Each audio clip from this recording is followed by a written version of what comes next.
ipo, nafasi ya viongozi wa dini ipo, viongozi wa kimila nafasi ipo. Naomba sana tusiwe binadamu wanaoenda kutoa uhai wa binadamu mwenzao.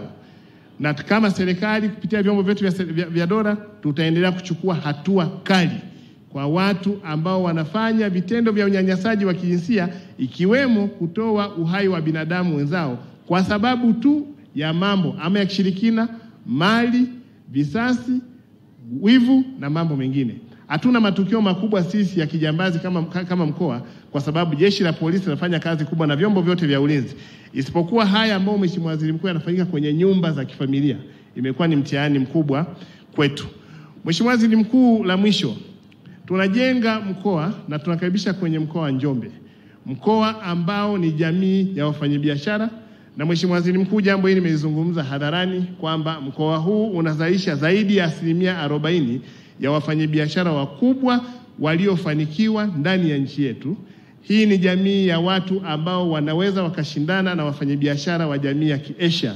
Na matajiri tulionao Tanzania, Mheshimiwa Waziri Mkuu, huwezi kuwataja bila kutaja matajiri wanaotoka mkoa wa Njombe, wakiwepo matajiri wanaotoka kule kwa Mheshimiwa Sanga Makete, matajiri wa Njombe, Ludewa, Wanging'ombe. Na kama tulivyosema, huu ni mkoa ambao kina mama wanaongoza kufanya biashara, kina mama wanaongoza kumiliki ardhi, kina mama wanaongoza kufanya biashara kubwa, wanamiliki nyumba, wanamiliki rasilimali nyingi. Zipo changamoto na tumewaambia kuna fursa ya 10%, 4% ya kina mama wachangamkie, na halmashauri zetu zote Mheshimiwa Waziri Mkuu wametoa zile pesa. Wiki iliyopita tulikuwa Njombe vijijini, mkurugenzi ametoa bilioni 1 na tuna kina mama wamepata milioni 50, milioni 45 kwa ajili ya kufanya biashara. Mheshimiwa Waziri Mkuu, umepata nafasi ya kuja hapa Njombe huko nyuma ukatembelea kilimo cha parachichi. Tunazalisha miche ya parachichi, tunauza mikoa jirani, tunauza nchi jirani. Na sasa tumefikia mahali ambapo mkulima mmoja anauza miche 400 ya parachichi. Tunalima viazi mviringo, Mheshimiwa Waziri Mkuu. Tumewaambia watu wa TARI na watu wa ASA wamekuja hapa. Tumewaambia tuna changamoto ya mbegu ya viazi, kwa sababu viazi vinazalishwa Silverland. Mheshimiwa Waziri Mkuu, mbegu ya viazi eka moja ni shilingi milioni 1.3 kwa sasa. Tumewaambia watu wa TARI tuko tayari kuzungumza na Wizara ya Kilimo, tuone kama wawekezaji wazawa na wawekezaji wengine kutoka nje wanaweza wakakaribishwa ili tuwekeze kwenye uzalishaji wa mbegu za viazi, ili wananchi wa Njombe waweze kulima viazi kwa wingi, lakini pia kuongeza thamani ya viazi. Na la mwisho, Mheshimiwa Waziri Mkuu, ratiba yako imekuwa ni ya siku 2, lakini siku nyingine tutakupa fursa Mheshimiwa Waziri Mkuu utembelee viwanda. Tunataka tujenge mkoa ambao tutaongeza thamani ya kila kitu tunachozalisha. Tuna changamoto ya mashamba ya chai. Tumekutana na balozi wa Urusi, tumemuomba atusaidie kupata wawekezaji kwenye viwanda vya chai. Parachichi, tulikuwa na wafanyabiashara wahuni wananunua parachichi, wanasema ni reject, kilo moja shilingi 150.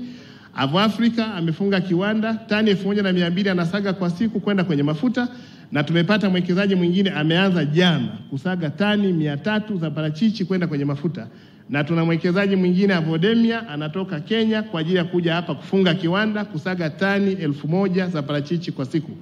Kwenye miezi 6 hii mkoa wa Njombe tutafungua viwanda 3 vya kuongeza thamani ya zao la parachichi kwenda kwenye mafuta.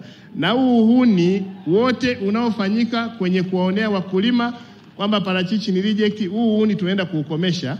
Na hatutaukomesha kwa kutumia polisi, tutatumia akili kupata wawekezaji waje waongeze thamani ya parachichi, ili tuuze parachichi kama tunda, parachichi kama mafuta, parachichi kama mbolea, parachichi kama pap, twende kwenye vipodozi, tuongeze thamani ya hili tunda na tuuze dunia nzima. Mheshimiwa Waziri Mkuu, tunakukaribisha sana Njombe, tunakupenda sana, na tunaamini kwamba mwaka huu kabla hujairisha bunge utapata nafasi nyingine ya kuja kwenye mkoa wetu. Jamhuri